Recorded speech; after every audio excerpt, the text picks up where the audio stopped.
Time now for Midnight Baseball, episode number 61. I'm Spencer Dodgers. I'm coming to you once again on the Daily Grinders, okay? Spring training's almost over.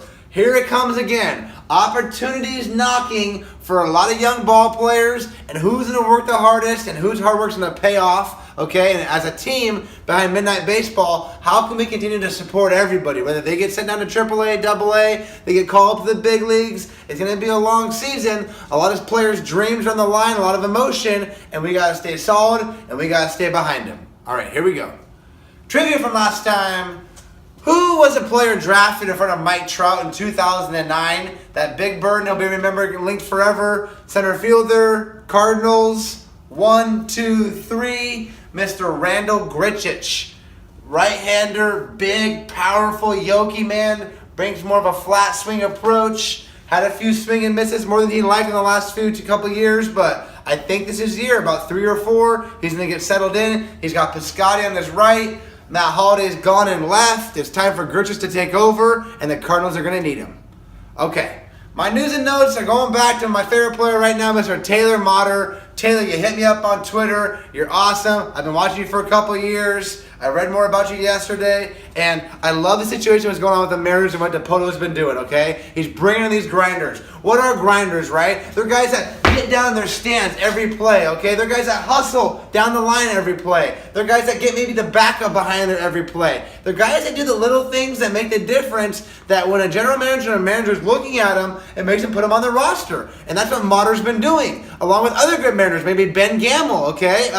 Daniel Vogelbach. Mitch Haniger. Okay, these are all 4 guys that are in a real crucial part in their career, along with the organization and transformation, kind of, because when Mariners become good this year, or which are going to be good, what happens come crunch time? Does the front office want to go pick up some veterans that might be available and take over for the young guys that are hit or miss? Or will these young guys emerge into starting roles and even more solidified utility roles at that point going forward? So I want to see what the Mariners are going to do. If you're a Mariners fan, it's an exciting time, and let's keep supporting all these guys, no matter if they go up and down and back and forth. All right, those 4 guys, especially this year, headed out by my boy Motter. Let's talk about some more players and the situations that are going on, and one is going to be Mike Montgomery, Kiki Hernandez, and Danny Espinosa. All right, I'm showing some player love today. Like I said, spring training is a time of transition and players. But let's do Montgomery, for example. They just announced the Cubs are going to put Brett Anderson in the starting rotation. They're going to leave that with Lackey as well, and then Montgomery's going to go to the bullpen. I personally don't like that if I'm in Montgomery's camp, you know? What gets paid in this business right now? Starting pitching. What did Montgomery want to do in Kansas City back in the day? He was a starter. And went to Seattle, resurrected himself last year before getting traded and going to Chicago. I mean, he was the pitcher on the mound when the Cubs won the World Series, for trivia coming up in the future. So he's going to be a team player right now. But if I'm Montgomery, I don't want to go to AAA for a while. Stay stretched out from the Cubs organization. If Anderson gets hurt or Lackey goes down, Montgomery will be ready to step in. But if Theo Epstein and Madden want to put Montgomery in the bullpen to start the season off, which he might be the best for the ball club in 2016, is that's what's best for Montgomery's career longevity and also from his financial standpoint of view. That's a really interesting point of view going on with the Cubs, and just one example of one player I was dissecting last night.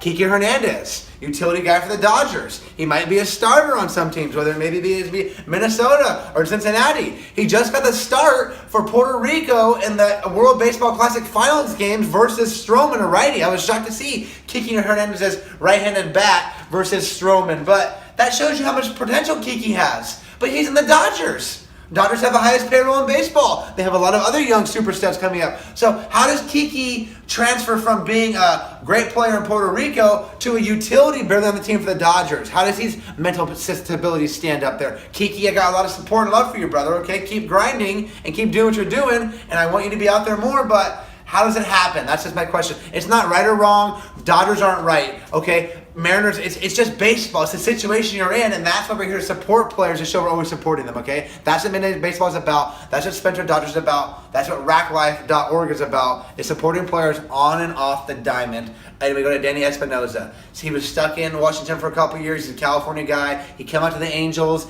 Angels are a little down the dumps. They're one of my surprise teams this year. He's going to be the starter this year, full-time. Watch Danny Espinosa. This is a great example. We're just talking about how players can kind of get caught under the umbrella of management and stuff. But if they get in the right situation, the right time, they will flourish. Danny Espinosa, I see you, brother. Okay, and I see your big old beard growing back too, right? Trivia. Breakout player, I'm going to bring him up again. He broke out last year, got a big contract. Who hit the home run in Game 7 of the World Series? Leadoff home run. Leadoff home run, Game 7 of the World Series. It's probably an easy trivia question if you get about it, but it's so underestimated. He came up in the biggest stage, in the biggest game in sports, Game 7 World Series, home run. Who was it? That's trivia. Shout out, talking to my friend Robert last night about one of his favorite prospects. This guy's inspiring. He's had some adversity. Mr. Micahel Kopech or Kopech. I want to know how you say your last name. Tweet me, Michael. Let me know how you say your last name. You just got traded for Chris Sale on the Montgomery deal with 2 other young studs. This trade's going down.